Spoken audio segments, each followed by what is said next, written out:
सभी धर्म प्रेमी बंधुओं को जय जिनेन्द्र। आज हम सभी लोग आचार्य समंतभद्र स्वामी द्वारा रचित ग्रंथराज रत्नकंडक श्रावकाचार्य जी के श्लोक क्रमांक 65 का अध्ययन करने जा रहे हैं। आइए प्रारंभ करते हैं। पांचों पापों में प्रसिद्ध व्यक्ति, किस पाप में कौन प्रसिद्ध हुआ, यह यहाँ पे हम सभी देखेंगे। आइए उच्चारण करते हैं। धनश्री सत्यघोषौ च तापसा रक्षका वपि उपाखेयास तथा शमश्रु नवनीतो यथाक्रमम्। एक साथ पूरा पढ़ते हैं। धनश्री सत्यघोषौ च तापसा रक्षका वपि उपाखेयास्तथा शमश्रु नवनीतो यथाक्रमम्। आइए इस तरह से उच्चारण हुआ। आइए अब अर्थ देखते हैं। 5 नाम यहाँ पे दिए गए हैं। धनश्री, सत्यघोष, तापस, तापस मतलब तपस्वी, और रक्षक मतलब होता है कोतवाल, और शमश्रु नवनीत, शमश्रु नवनीत, ये 5 लोग जो हैं ये प्रसिद्ध हुए। काय में प्रसिद्ध हुए? 5 पापों में। आइए अब देखते हैं इन 5 की बहुत शॉर्ट में कहानी। धनश्री नाम की जो स्त्री है, इनका धनपाल नाम का एक पति था। धनपाल के देहांत के बाद अपनी काम वासना की पूर्ति के लिए धनश्री ने एक नौकर अपने पास रख लिया। इनका एक पुत्र और एक पुत्री भी थी, जिनका नाम गुणपाल और सुंदरी था। अब धनश्री को लगा कि इनके पुत्र को यदि कभी पता लग गया मेरे नौकर के साथ संबंध के बारे में तो भारी बदनामी होगी। अतः इसने नौकर के साथ पुत्र को मरवाने की योजना बनाई। लेकिन जब जंगल में नौकर पुत्र को मारने के लिए गया तो उसके पूर्व में ही सुंदरी जो उसकी पुत्री थी उसको सारी योजना के बारे में पता लग गया, और उसने अपने भाई को पहले से जानकारी दी थी, जिसके चलते उसके पुत्र ने उस नौकर को ही मार डाला। जब घर आकर के उस धनश्री को पता लगा कि नौकर ही मर गया और मेरे बेटे ने भी उस नौकर को मार दिया है, तब धनश्री ने अपने बेटे की हत्या कर दी। फिर लोक में बहुत बदनामी हुई और राजा ने इस धनश्री को शूली पर चढ़ा दिया। इस तरह से हिंसा पाप की यह कथा है, और हिंसा में धनश्री नाम की यह स्त्री अत्यंत प्रसिद्ध हुई। आगे सत्यघोष। सत्यघोष एक सत्यघोष नाम का मंत्री राजा का पुरोहित था। आपने कहानी सुनी होगी सिंहघोष की। इसके ही राज्य में ये सत्यघोष नाम का जो मंत्री था, यह मंत्री अपने गले में एक चाकू लटकाए रखता था और कहता था, मैं यदि झूठ बोलूं तो इसी चाकू से मेरी जीभ कट जाए। इस प्रकार की यह पूरे नगर में घोषणा करता था। एक बार एक समुद्रदत्त नाम के सेठ ने इसके पास कुछ रत्न रख दिए। 5 रत्न थे और व्यापार के लिए दूसरे देश चला गया। वहाँ पे उसका समाज से जो समुद्र में जहाज वगैरह था वह सब डूब गया, और इसके बाद जब वो लौट करके अपने 5 रत्न देने के लिए आया तो ये सत्यघोष नाम का पुरोहित अपनी बात से बैठ गया और झूठ बोलने लगा कि मेरे पास कोई रत्न नहीं रखे। ऐसा कह करके उसको घर से बाहर निकलवा लिया। तब से वह पागलों की तरह पूरे नगर में यह कहता फिरता था कि सत्यघोष ने मेरे 5 रत्न चुरा लिए, ले लिए, हड़प लिए।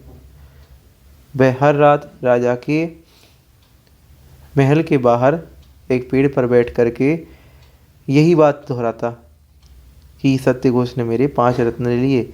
रानी ने जब यह बात सुनी तब रानी ने इस घटना का परीक्षण करने के लिए सत्यघोष मंत्री को बुलाया और उसके साथ पासी का खेल खेला।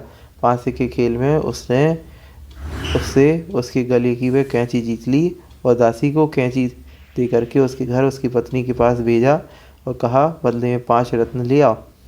जब वह 5 रत्न लेकर के दासी आ गई तो उन 5 रत्नों का परीक्षण उस समुद्र सेठ से करवाया और दूध का दूध पानी का पानी हो गया। इस तरह से सत्यघोष की बहुत निंदा हुई। तो झूठ पाप में सत्यघोष प्रसिद्ध हुआ। तापसा एक तपस्वी, इसकी भी कथा अत्यंत प्रसिद्ध है।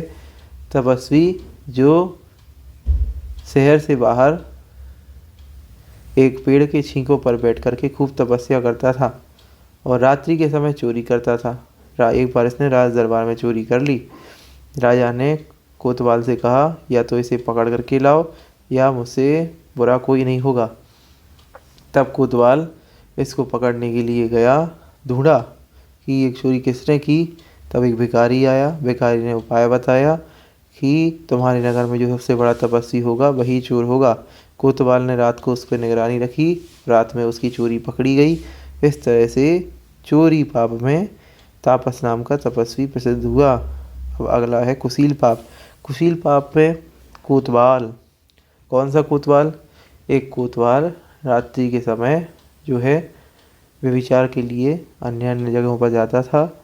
इसी क्रम में इसकी एक माँ थी जो अल्प उम्र में ही विधवा हो गई थी और गलत कार्यों में लग गई थी।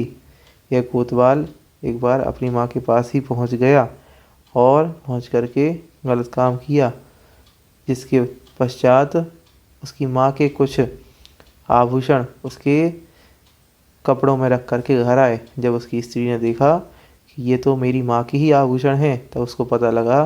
तब स्त्री ने राजा से शिकायत की, दोनों को ही दंड दिया गया। इस तरीके से कोतवाल कुशील पाप में प्रसिद्ध हुआ।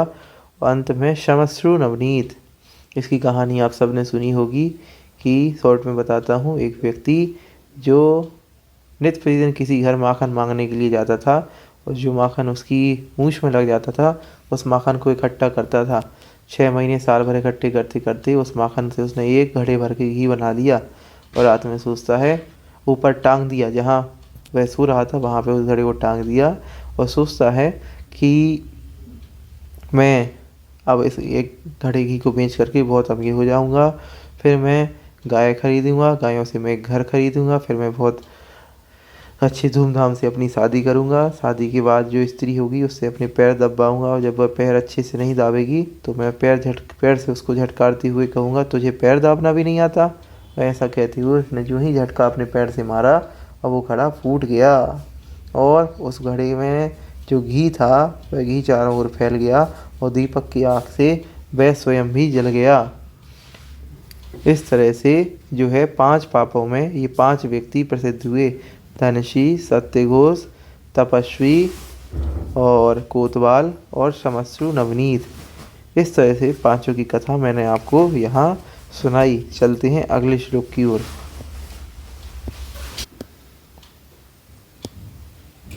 श्रावक के 8 मूल गुण कौन से होते हैं?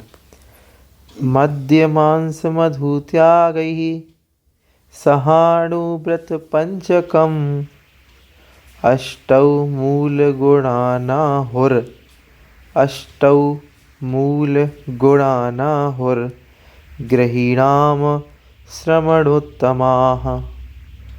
इस तरीके से जो है श्रावक के 8 मूल गुण हैं। आइए लयबद्ध तरीके से पढ़ते हैं। मद्य मांस मधु त्यागैः सहानुव्रत पंचकम अष्टौ मूल गुणानाहुर गृहीणाम श्रमणोत्तमाः। आइए अर्थ देखते हैं। मद्य मांस मधु त्यागैः, मद्य मतलब होता है मदिरा, मांस मतलब होता है मांस और मधु मतलब होती है शहद।